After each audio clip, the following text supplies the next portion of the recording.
La première fois, eh ben, il a envie de retourner chez sa mère, tellement il a peur. Moi j'arrive aujourd'hui à 80% de mon cumul vie, donc ce qui veut dire que même si je respecte ce qu'on m'autorise aujourd'hui, il me faut 8 à 10 ans pour les prendre. Donc comme j'ai 45 ans et qu'il me reste minimum 15 ans à travailler, qu'est-ce que je vais faire les 7 ans qui restent? En fait je vais être obligé d'arrêter ma carrière avant, à cause de la dosimétrie que j'ai intégrée. Et ça, bon, personne se pose la question, quoi. Donc voilà. Et à titre d'exemple, la semaine dernière, j'ai eu contact avec une entreprise, donc au point de vue d'un emploi, bon, le profil les intéressait, mais quand je leur ai dit ma dosimétrie en fin d'année, ils m'ont dit qu'ils ne pouvaient pas me prendre, parce qu'ils ne savaient pas quoi faire de moi. Et en plus, c'est une société qui travaille pour EDF, c'est une filiale d'EDF, donc ça pose quand même un problème. Ils m'ont demandé où j'avais pris les doses. Donc comme je leur ai dit que je venais de Cruas et qu'il me semblait que c'était un CNP EDF, que je les avais sur mon prix là, quoi. Voor het contract verloren werd, verzorgden deze mannen en vrouwen in staking wat men noemt de nucleaire logistiek. Ze wasten besmet wasgoed, sorteerden het radioactief afval, poetsten de douches of ontsmetten de installaties en de gereedschappen om te vermijden dat de gespecialiseerde arbeiders aan de dosis blootgesteld zouden worden. Dat was Claude zijn werk. Depuis tout petit, bon, je rêvais d'être décontamineur, je sais pas pourquoi, c'était peut-être le mot, ça faisait un peu comme négociateur, ou je sais pas pourquoi. Et donc bon, après ma première mission, eh ben, j'ai essayé de continuer là-dedans.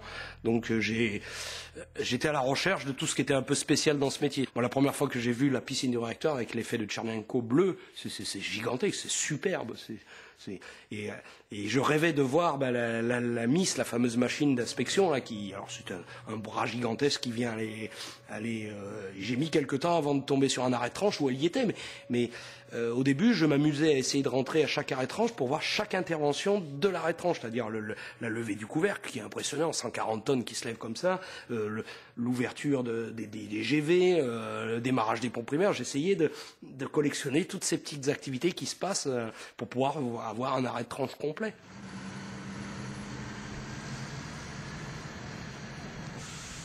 Depuis 90-92, en fait, les marchés, ils ont été au moins 10 ans, parce que les entreprises se tirent la bourre entre elles. Donc, EDF récolte l'entreprise la moins chère, donc la moins... Aujourd'hui, celle qui met les moins les moyens, donc y compris en moyens outillage, en moyens humains, en moyens de gestion. Et le travail s'en est dégradé.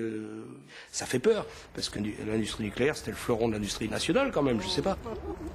In Frankrijk controleren 5 internationale groepen de onderhoudsmarkt. Een contract dat hier gemist wordt, zal daar gewonnen worden, maar dat is niet het geval voor de arbeiders. Door het herhaaldelijk verlies van contracten worden ze beetje bij beetje van de centrales verwijderd, ongeacht hun ervaring. Moi de mon temps, on sous-traitait les femmes de ménage, puis après on a sous-traité la comptabilité, il paraît que c'est les Indiens qui la faisaient, enfin, convier de base bien sûr. Depuis 10 ans, on a sous-traité la direction générale, ça s'appelle régulateur maintenant, et on sous-traite les études un peu subtiles qu'on faisait autrefois chez nous. Donc c'est vraiment devenu une manie et qui a ses côtés positifs. C'est le principe de la division du travail. Plus on divise, et plus on est spécialiste. Mais il y a un moment où c'est peut-être excessif. Et le danger actuellement, c'est que ceux qui connaissaient le travail partent progressivement à la retraite et sont remplacés par des gens qui ne connaissent plus le travail parce qu'ils ne l'ont jamais fait, mais qui sont censés vérifier le travail des autres. Ça, c'est une aberration, parce que pour contrôler le travail de quelqu'un, il faut quand même l'avoir fait au moins une fois dans sa vie, ou même plusieurs fois. Tant qu'on ne sous-traite pas la surveillance de la sous-traitance, on garde la main quand même à la connaissance. Parce qu'on ne peut pas surveiller la sous-traitance si on ne connaît pas le problème. Il ne reste pas moins qu'effectivement, ça peut être par ce biais qu'un jour s'introduira la petite faille qui pourra conduire à une erreur.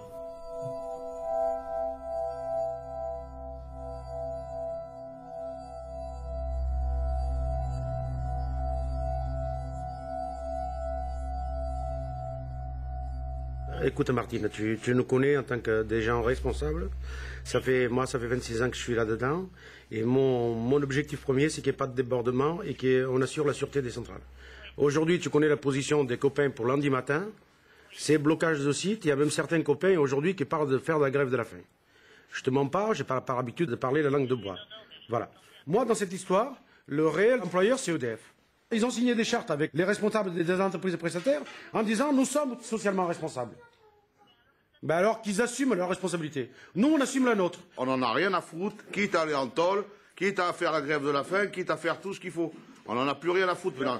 C'est ça qu'il faut qu'ils comprennent. On est là depuis quelques années à prendre des doses, à se donner à fond. À la sortie, on s'aperçoit qu'on n'est que des numéros. C'est une histoire d'argent et c'est tout.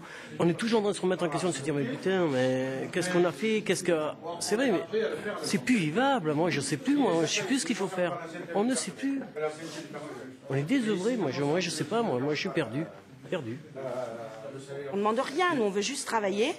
Et il y a un moment où on est toujours en train de te mettre des bâtons dans les roues et on est en train de te saper le moral, c'est clair. Il ne faut pas s'étonner qu'il y ait des gens qui se foutent en l'air de toute façon. Il ne faut pas s'étonner. Voilà. On est dans un monde où on survit. Et c'est nous et c'est voilà quoi. Parce que moi, j'arrive pas à comprendre qu'on vive dans un monde comme ça. Excusez-moi.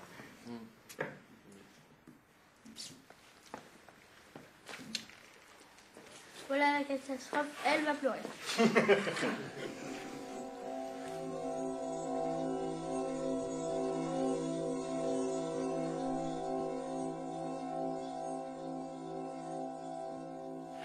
Je sais pas comment l'exprimer. C'est vraiment dommage que des gens qui travaillent dedans depuis 20 ans, on arrive à les démotiver comme ça. C'est pas des gens qui auront un impact sur la sûreté. C'est pas eux qui auront cet impact sur la sûreté. Mais le phénomène de masse, à un moment ou à un autre, peut avoir un impact sur la sûreté, c'est clair.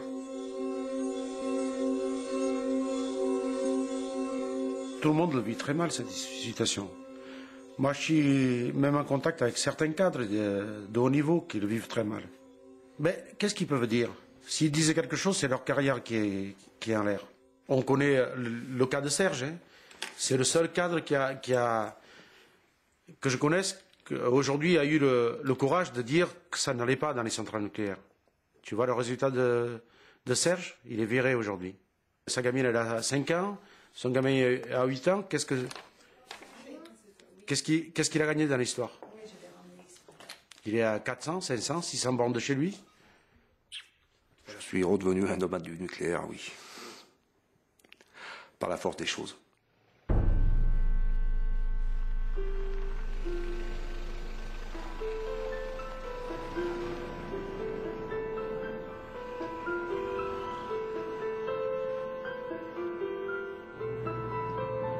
Mon père disait, il y a trop de merde pour un seul scarabée.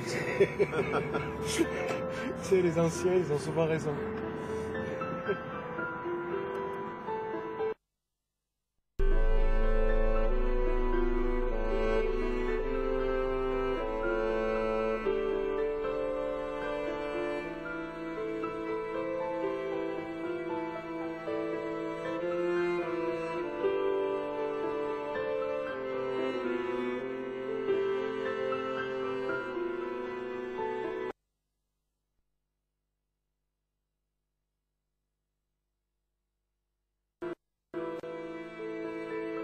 Faut pas pousser les gens au désespoir, parce que c'est humainement intolérable.